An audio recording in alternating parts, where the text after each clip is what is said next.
Here, the divorce papers. I'm taking all the inheritance for myself." Dean said with a big yawn as I was greeting our relatives, and chuckled lightly. "What are you joking about? In such a situation, how could you?" "It's no joke. You were Dad's favorite, so I married you reluctantly. There's no other choice but for me to take over Dad's company. Meaning, all the inheritance is mine. With Dad gone, you're no longer needed." Despite his father just having passed away, Dean was only thinking about the inheritance. Hearing Dean's words, I felt something I had been holding back suddenly snap. My father-in-law had once been a great help to me, and I had endured for his sake, but I can't take it anymore. "Fine, I'll grant you the divorce." I decided on revenge to protect the company left by my deceased father-in-law and regain the self-respect I lost through my marriage to Dean. This isn't over yet. My name is Brenda Lewis. I will turn 33 this year. I had to take over Cooper Manufacturing immediately after my father died in an accident at the age of 25, without time to grieve. Back then, the role of president felt overwhelming to me, who was just an ordinary employee, and my spirit nearly broke many times. During those times, my father-in-law, Dalton, supported me. Dalton was an old friend of my father's and rushed over as soon as he heard the news. Being a business owner himself, Dalton taught me the basics of management from scratch. He is a great benefactor to both me and my company. 3 years after becoming president, Dalton invited me to dinner and introduced me to his son Dean. "Brenda, this is my son Dean. I've put him in charge of managing one of our branches. We hope to increase cooperation with your company. Please look forward to working together." "Nice to meet you. I've heard a lot about you from my father. I've been entrusted with the branch office, but I'm still inexperienced, so please guide me kindly." Dean, who spoke with a bright smile, seemed at first glance to be a very sincere young man. Knowing he was Dalton's son, I was convinced of his competence and was able to build a friendly relationship quickly. Dean, always with a smile, asked, "I heard from my father that you're managing a company at such a young age after your late father's passing. Your abilities are impressive given your youth. What industry does your business operate in?" To this, I revealed the name of our company. Our company is called Cooper Manufacturing, and we primarily handle automobile parts. I'm still an inexperienced president, but I'm striving every day to protect this company left by my father. Without the support of many, including Miss Lewis, I wouldn't have had the confidence to run this company on my own. Cooper Manufacturing, you say? That's a new name to me. I understand small factories are having a tough time in the current economic climate, but I support you. Dean then looked at me with what seemed like disdain, but quickly returned to his previous gentle smile. Although I felt a slight discomfort at that change, I quickly convinced myself I was overthinking it and continued the conversation while enjoying some drinks. Gradually, Dean began to ask me out for meals and dates more frequently, and half a year after we met, he proposed to me. "Brenda, let's start a relationship. I've always sought someone as strong and warm-hearted as you." Initially hesitant, I decided to date him due to his sincere attitude and my gratitude towards Dalton. After a year of dating, the two of us got married. During our engagement, Dean was continuously kind and treated me with great care. So when do you plan to quit your job? One morning, a month after our wedding, Dean casually threw that question at me while I was preparing breakfast. I stopped the knife I was holding. I haven't thought about quitting. Dean frowned in displeasure at my response and looked unhappy. Hey, we're married, right? Sure, it's just a branch, but I am the president. You working despite being married makes it seem like my income is insufficient, which isn't a good impression for other employees. But this company is what my father left behind. I won't leave it no matter what. Dean snorted disdainfully and continued with a condescending attitude. It's just a small-town factory. When compared to big corporations like ours, it's clear which is more important.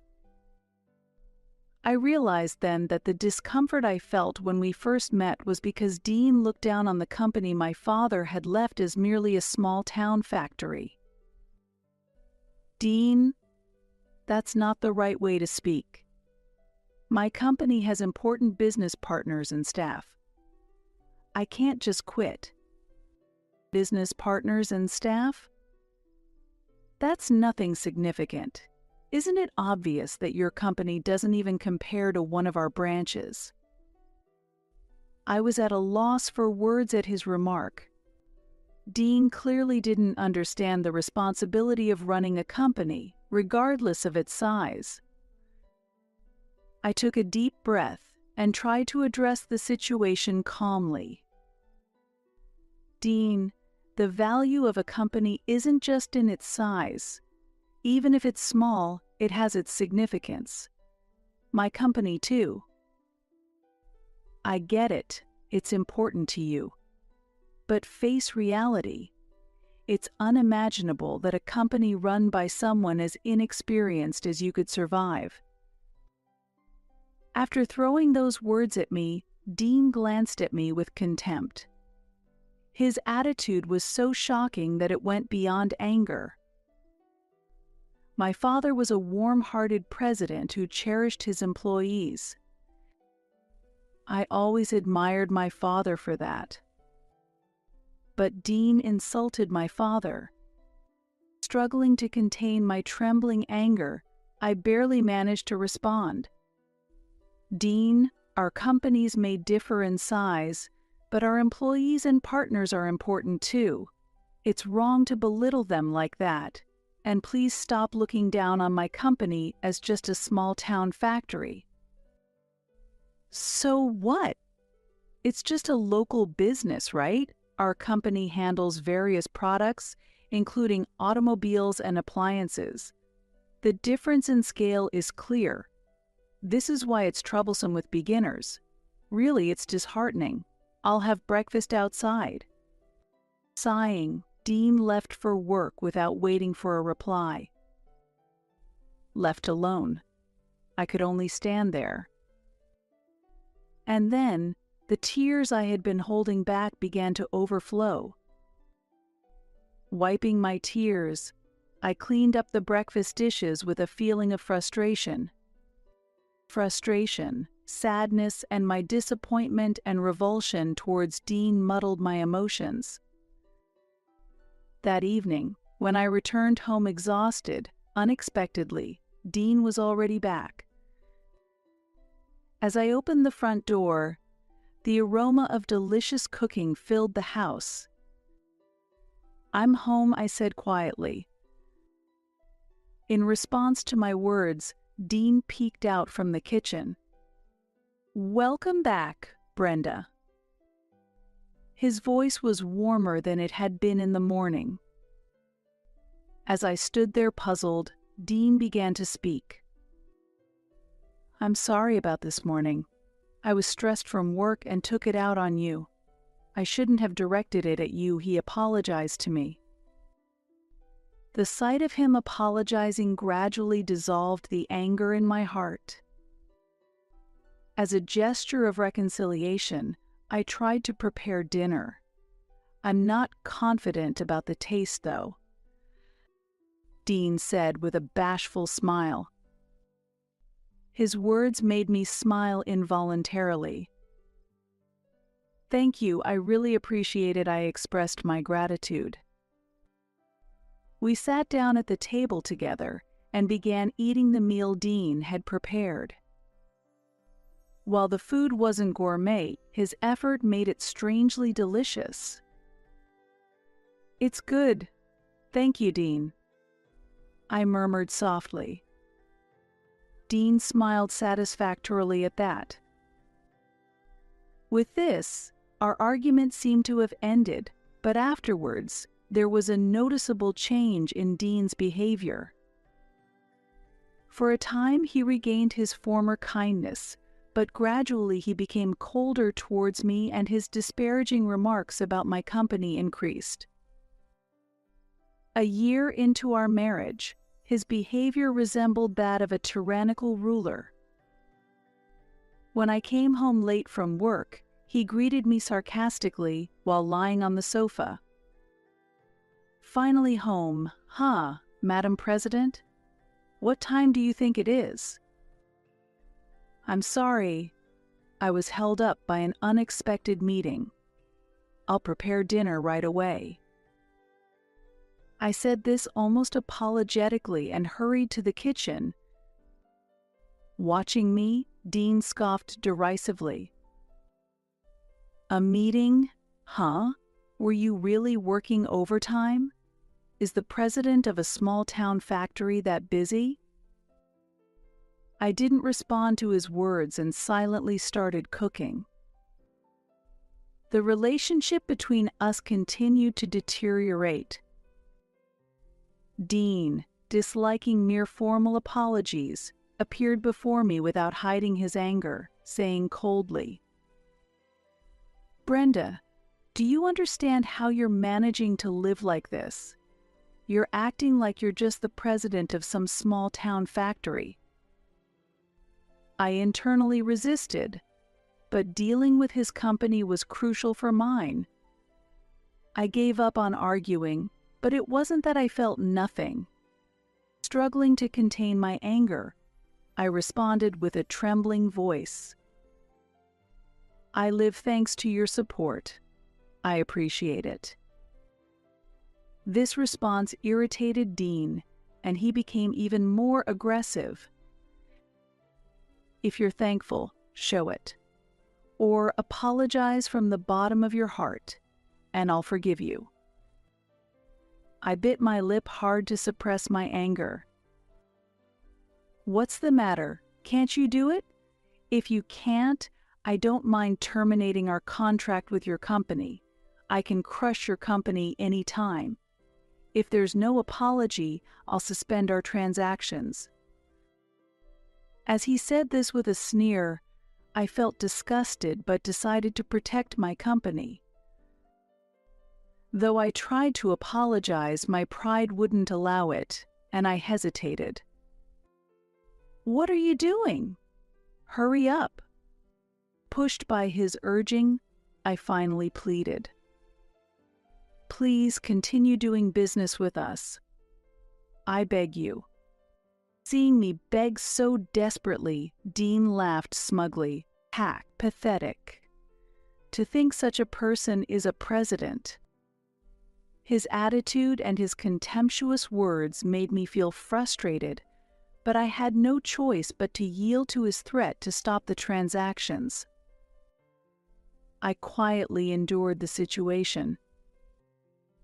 3 years into our marriage, Dean's arrogant behavior intensified, and his criticism towards me and my company worsened. Every time I came home, I was almost certainly met with his harsh words. Initially, I protested, but once I realized arguing was pointless, I just let it slide. Really, how late can you be? How long do you plan to keep me waiting?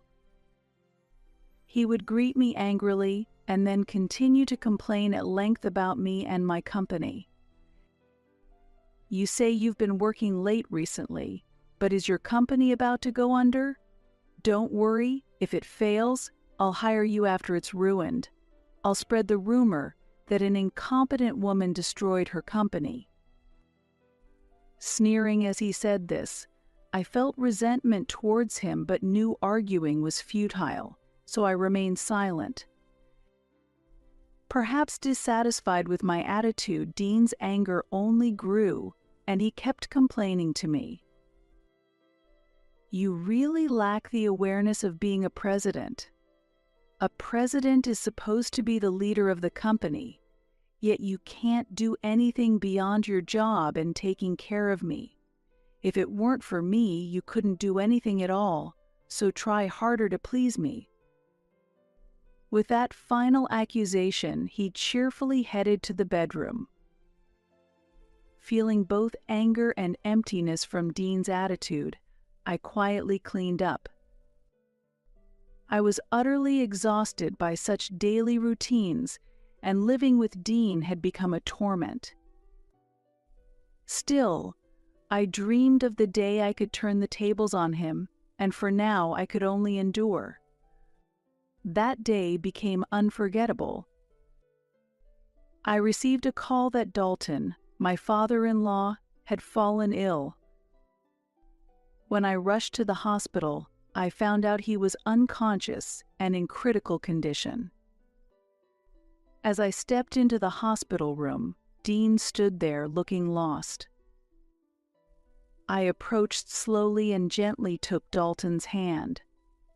"Father-in-law," I called out quietly. It seemed like his hand moved slightly, but it might have been my imagination. The next morning, Dalton quietly passed away. On the day of the funeral, I wore black mourning clothes and quietly entered the venue where people were gathering. The number of attendees conveyed how much Dalton was loved. In the solemn atmosphere, I politely greeted each mourner and looked for Dean. The moment I spotted him, an unbelievable scene unfolded before me. Dean, as the chief mourner, wore an inappropriate, bored expression and occasionally yawned largely, seemingly unaware of the cold stares from the visitors. "Dean," I called out to him quietly. He turned towards me and his expression changed momentarily, but soon he seemed to lose interest and return to his previous demeanor.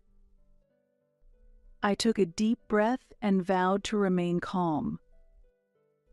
"Are you properly greeting the people who've come for the funeral?" Dean scoffed disdainfully, pulled out his smartphone, and said coldly, "It's too much hassle, handle it yourself." I watched in astonishment as he opened a game app. "Dean, your father's funeral is happening right now," I said with a trembling voice, trying to draw his attention, but he continued to ignore me, absorbed in his smartphone. Occasionally, the sound of his game cut through the surrounding silence, and I could feel the icy stares from the attendees. Feeling apologetic to those around us, I tried to gently stop him from using his smartphone. "Please, just for today, refrain from it," I pleaded, but Dean shook off my hand without hiding his irritation. "Stop bothering me. Let me do what I want at the funeral. It would be better if this ended sooner." He continued with his insensitive remarks. His words weighed heavily on my heart, and I questioned if this was the man I once loved. There was no trace of respect for Dalton. Eventually, the funeral ended somehow, and as the family gathering for the meal began, Dean blurted out boredly, "Finally, it's over. Here are the divorce papers. I'm taking all the inheritance for myself," he said half-jokingly as he laughed smugly. In his hand, he already held a divorce paper he had filled out. I stared at Dean, dumbfounded. "What are you joking about? In such a situation, how could you?" "It's no joke. You were Dad's favorite, so I married you reluctantly. There's no choice but for me to take over Dad's company, meaning all the inheritance is mine. With Dad gone, you're no longer needed." Dean seemed only interested in the inheritance, even just after his father had passed away. "Dean, let's put off this talk. There's no need to discuss this right now." "No, we settle this here. If you don't agree to the divorce, I'll terminate all contracts with your company." His statement caused an uproar among the relatives. "Are you really going to do that?" "Yes, I'm serious. Ending the contracts with your small factory won't affect my company." Dean's words pushed me to my limit. I had been grateful to and loved my father-in-law, and so I endured everything because of him, but I could no longer bear it. "Fine, I'll grant you the divorce." As I made the offer, Dean smiled broadly, handed me the divorce papers, and said, "Make sure to submit these soon. By the way, you can stay in the house until next week." And then he left the scene. Trembling with anger, I took only the essentials and immediately checked into a nearby hotel. Since I don't have children, I can be flexible. This helps me respond quickly to situations. The next morning, I went to the courthouse at its opening time to submit the divorce papers, and then immediately contacted my secretary to arrange an emergency board meeting in 1 hour. Upon arriving at the company, the board members were already waiting in the conference room. As I entered, they all stood up in respect.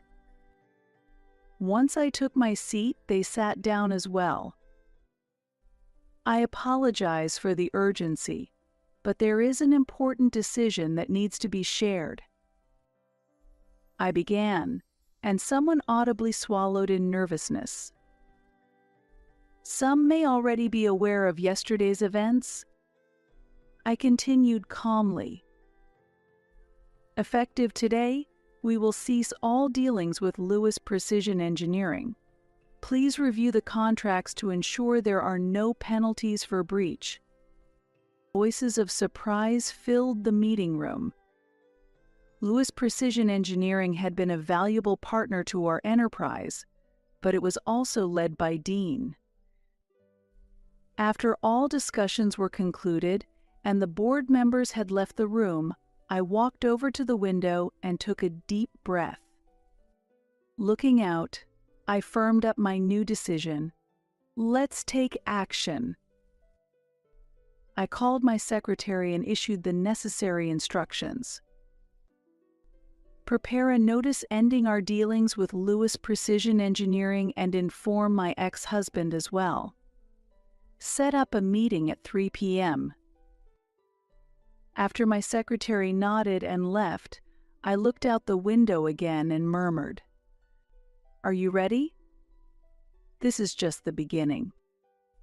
Smiling, I stood in front of the building of Lewis Precision Engineering at 2:45 p.m., adjusting my suit and taking a deep breath. Upon giving my name at reception, I received a polite response. "Miss Cooper, you have a 3 p.m. appointment. Please wait a moment." After a call through the internal line, a young woman quickly came to greet me. Her demeanor made it clear that she was my husband's secretary. We followed her and took the elevator to the top floor of the building.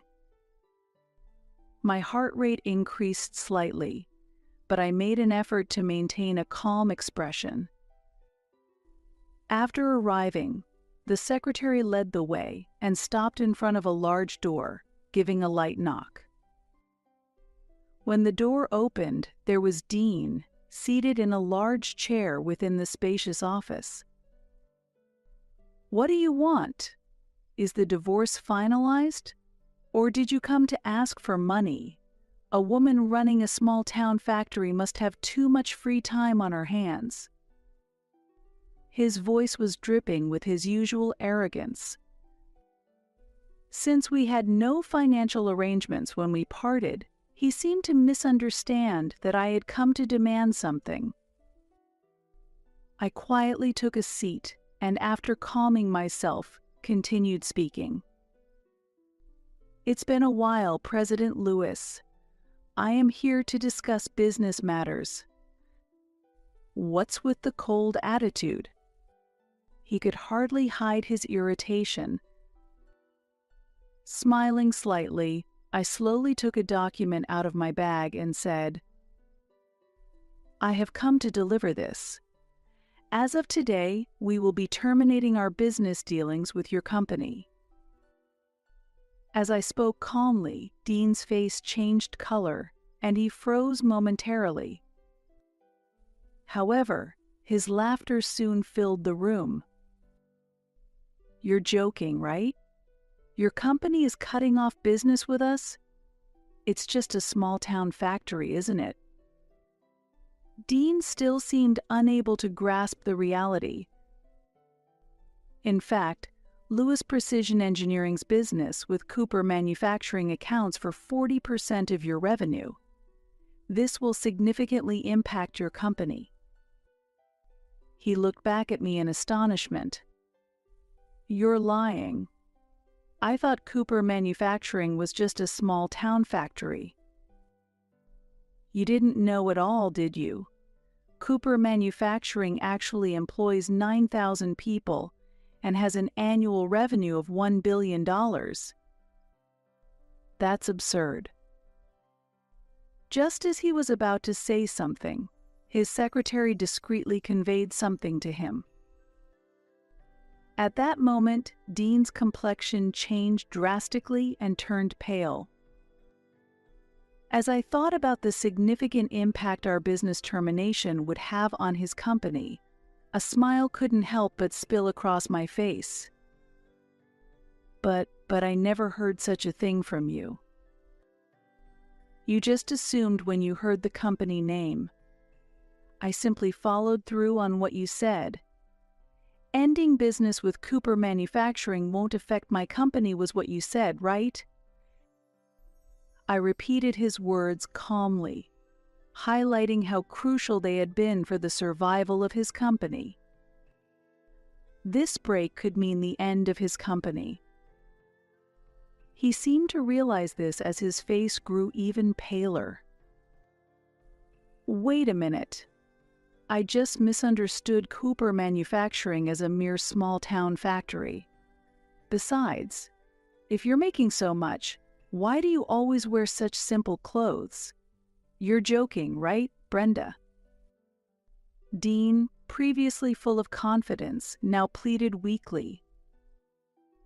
"You really don't understand anything. I'm just following my father's teachings." I sighed deeply and looked at him intently. My father despised flaunting wealth and understood its risks well. That's why I live modestly, quite the opposite of you, who squanders money. As I smiled gently, Dean's face turned red with anger and embarrassment, and he fell silent. Just because we're divorced doesn't mean I want to end the dealings. Doing business with Lewis Precision Engineering has indeed been profitable for us.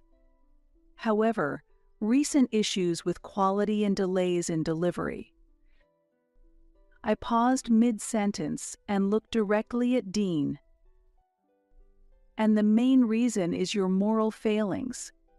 You shirked your responsibilities as the chief mourner at your father's funeral and pushed a divorce paper at me while many relatives watched. You declared, "All the inheritance is mine." I was drunk. I was sad about my father's death and had some drinks before the funeral. It wasn't intentional. For 3 years since our marriage, you have looked down on me. You never understood my profession, only criticized and insulted me. And yesterday you showed your true colors. If that wasn't your true self, then what is? Dean remained silent, at a loss for words. Dealing with someone who lacks such ethical standards poses a risk to Cooper Manufacturing. That's why we are terminating our dealings. Brenda, please reconsider. Our company will go under. As Dean pleaded in a feeble voice, I responded with a cold smile. Your company will be fine, right? I remember you often said, I can buy it out anytime if I really wanted to. Dean's complexion turned ghostly pale. Dean likely never imagined his own words would come back to haunt him like this. You bastard. As he said this, Dean stood up and swung his arm towards me in anger. At that moment, his movement froze mid-air. Do you really intend to overpower me? Go ahead, try it. If you commit violence here, the reputation of Lewis Precision Engineering will only worsen. Moreover, attacking the female president of Cooper Manufacturing would be even more disgraceful. My calm response caused Dean's hand to tremble. Damn it! While filled with rage, he slowly lowered his hand. This is goodbye. Farewell. With that, I left the room. I could hear Dean's shouts behind me, but they seemed distant now. Half a year had passed since my company ended our business dealings with Lewis Precision Engineering. During that time, the decline of Lewis Precision Engineering was significant. Initially, Dean tried to revive the business. He looked for new business partners and tried to motivate his employees, but once the termination of our dealings became public, his company's credibility rapidly declined. 2 months later, major clients began to cancel their contracts one after another, and Dean started offering excessive trading conditions, which further damaged his company's reputation. 4 months in, Lewis Precision Engineering faced financial difficulties, payments to employees were delayed, and staff began resigning or moving to other companies. The bankruptcy of Lewis Precision Engineering seemed inevitable. That day, I received a phone call. Hello, Brenda. The voice was hoarse and difficult to hear, but I immediately recognized it as Dean. What is it? I asked coolly. Please, I need to talk to you in person. Gone was his previous arrogance, replaced only by a tone of desperation. All right, let's meet tomorrow at 3 p.m. at Cooper Manufacturing. After hanging up, I sighed heavily. I had decided to end it all. The next day, Dean arrived 10 minutes early for our appointment. He was a shadow of his former self, wearing a worn-out suit, unshaven, with clearly bloodshot eyes from lack of sleep. Thank you for waiting, I said as I entered the reception room, and Dean quickly stood up. Brenda, thank you. I'm really glad to see you. His voice was trembling. Please, I'm begging you to resume business with Lewis Precision Engineering. Why? I asked in a cold voice. Dean seemed taken aback for a moment, but then responded with a look of desperation. My company is on the brink of collapse. I can't even pay my employees, and the pressure from creditors is increasing day by day. That is the result of your management decisions. My merciless reply changed his complexion. Suddenly, he dropped to his knees and bowed deeply. Please, just give me one more chance. His figure was pitiful and tragic. The once arrogant man was now prostrating himself on the ground, begging for forgiveness. Dean, I called, and he briefly lifted his face, showing a glimpse of hope, but I continued, I'm sorry, but there is no second chance.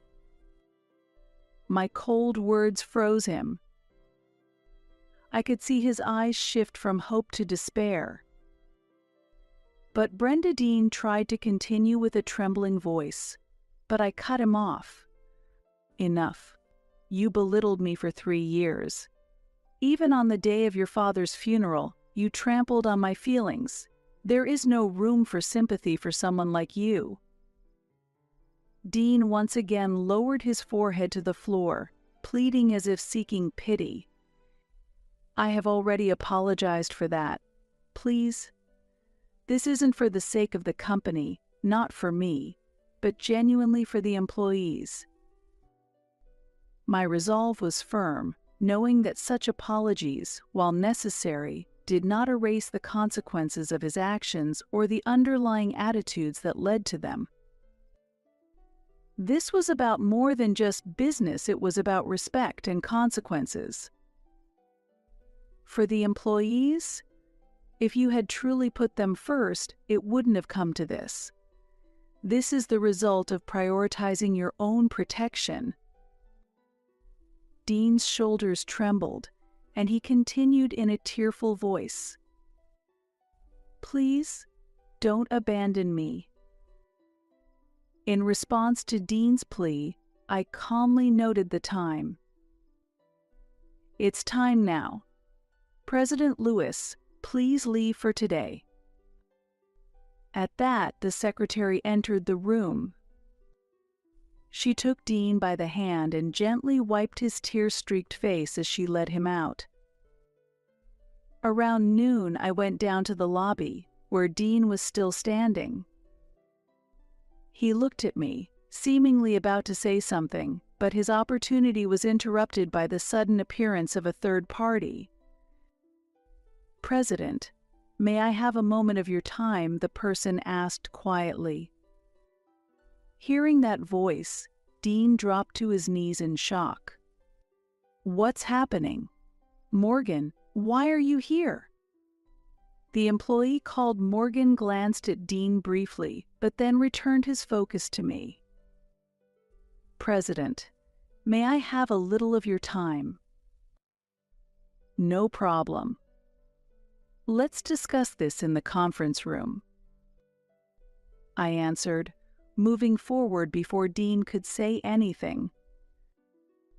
In that instant, Dean tried to grab my arm in a panic. Wait a minute. Brenda. What is this about? Why is my subordinate here? However, before he could touch me, security swiftly intervened. Unbelievable. Morgan, you are a traitor. Dean exclaimed. You are the one who betrayed me, Lewis. It's clear you pursued only your own interests, without any regard for your employees. Morgan replied calmly. At this, Dean's face went completely pale, losing all color. Morgan, this way, I urged him, and we left the area. As we departed, Dean's screams echoed behind us, but I did not look back. Despite the cessation of dealings with Lewis Precision Engineering, Cooper Manufacturing continued to grow, absorbing new talent and achieving success in new ventures. The workforce exceeded 12,000 employees, significantly expanding its market share and raising expectations as a pillar of the U.S. economy. Cooper Manufacturing's growth was recognized, and I received the CEO of the Year award. As a female leader, my status solidified, and I was widely covered in the media. 5 years later, in the fall, I attended the opening ceremony of Cooper Manufacturing's new headquarters. From the top floor of this building, I looked out over the expansive view of New York, reflecting on the journey that had brought us here. In my speech at the ceremony, I concluded, "Adversity is the nourishment that strengthens us. We have the strength to overcome any difficulty. Cooper Manufacturing will continue to move forward." Thunderous applause filled the venue, resonating deeply within me. Dean's life had changed dramatically, to the astonishment of those around him. Driven by financial greed, he personally guaranteed corporate bonds and misappropriated funds. Subsequently, his amateur investment strategies failed, and through fraud, he incurred even more substantial debts, ultimately leading to his company's collapse. It's said that his total debt exceeded $50 million. Even after stepping down as president, he was constantly pursued by creditors, living a life overshadowed by daily repayments.